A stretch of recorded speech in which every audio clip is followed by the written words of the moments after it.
Alright, so I've been working on this machine again.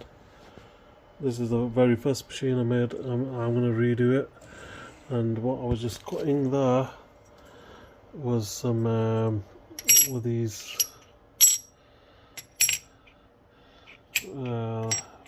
just locators, so that should just slot into the, yeah, it's a nice snug fit into there, and that's just going to locate to the bottom of the rail,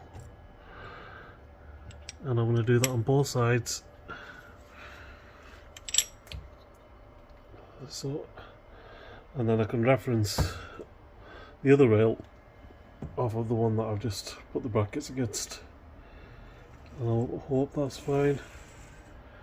Yeah, so I'll keep you updated on this machine.